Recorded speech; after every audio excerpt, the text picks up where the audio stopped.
सरकार कोई भी मंदिर की गतिविधियों को नियंत्रित नहीं करेगी। मद्रास हाईकोर्ट ने हाल ही में एक महत्वपूर्ण फैसला सुनाया है जो मंदिर के पुजारियों की नियुक्ति में योग्यता और समानता के महत्व पर प्रकाश डालता है। कोर्ट का फैसला 2018 में दायर एक रिट पिटीशन के जवाब में आया है, जिसमें श्री सुब्रमण्येश्वर स्वामी टेम्पल सालेम तमिलनाडु में अर्चगर स्थानीय मंदिर पुजारी के पद के लिए नौकरी की घोषणा को चुनौती दी गई। पिटीशनर ने मंदिर के आगम ग्रंथों में मेंशन ट्रेडिशनल गाइडलाइंस और लंबे समय से सेवा करने वाले पुजारियों के हेरिडिटरी राइट्स के आधार पर नियुक्तियों के लिए तर्क दिया। कोर्ट ने पिटीशनर के दावे को खारिज करते हुए योग्यता आधारित नियुक्तियों के पक्ष में फैसला सुनाया। आइए जानते हैं मंदिर पुजारी नियुक्तियों के लीगल और हिस्टोरिकल एस्पेक्ट्स क्या हैं।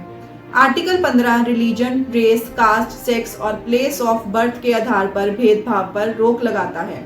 इसमें कहा गया है कि राज्य रोजगार या सार्वजनिक स्थानों तक पहुंचकर मामलों में इन आधारों पर किसी भी नागरिक के साथ भेदभाव नहीं करेगा। साथ ही स्टेट्स के पास मंदिर के पुजारियों की नियुक्ति सहित रिलीजियस इंस्टीट्यूशंस और उनके मामलों को रेगुलेट करने का अधिकार है।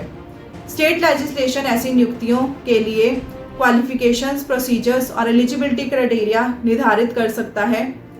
कई हिंदू मंदिरों में हेरिडिटरी अपॉइंटमेंट्स की परंपरा प्रचलित है, जहां मंदिर के पुजारी को विशिष्ट परिवारों या जातियों के अंदर पास किया जाता है। मंदिर अक्सर आगम ग्रंथों का पालन करते हैं जो मंदिर के रिचुअल्स और प्रैक्टिसेस के लिए गाइडलाइंस प्रदान करते हैं। ये प्रथा अक्सर एंसेस्ट्रल नॉलेज और वंश की शुद्धता में विश्वास पर आधारित होती है। हालांकि कुछ क्षेत्रों में ओपन कॉम्पिटिशन्स या योग्यता के आधार पर चयन भी प्रचलित है।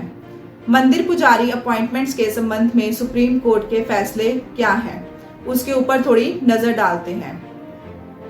शीशामल and other versus state of Tamil Nadu 1972। Supreme court ने माना कि अर्चक यानी कि मंदिर पुजारी की नियुक्ति एक धर्मनिरपेक्ष कार्य है और पुजारियों द्वारा धार्मिक सेवा का प्रदर्शन धर्म का एक इंटीग्रल पार्ट है।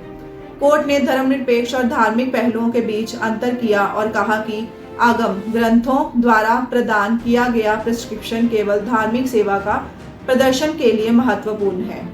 किसी भी व्यक्ति को जाति या पंथ की परवाह किए बिना अर्चक के रूप में नियुक्त किया जा सकता है, यदि वे आगमों और मंदिर पूजा के लिए आवश्यक अनुसंधानों में अच्छी तरह से वाकिफ और योग्य हैं। सुप्रीम कोर्ट के इस निर्णय के आधार पर इस मामले में मद्रास हाई कोर्ट ने माना है कि जाति के आधार पर वंश की अर्चक की नियुक्ति में कोई भूमिका नहीं होगी, यदि इस प्रकार चुना गया व्यक्ति अन्य रिक्वायरमेंट्स को पूरा करता है। एन आदित्यन वर्सेस ट्रावनकोर देवस्थान बोर्ड 2002। सुप्रीम कोर्ट ने इस कस्टमरी क्लेम को खारिज कर दिया कि केवल ब्राह्मण ही मंदिरों में रिचुअल्स कर सकते हैं। अदालत ने फैसला सुनाया कि उचित तरीके से पूजा करने के लिए ट्रेंड क्वालिफाइड व्यक्ति रिचुअल्स कर सकते हैं।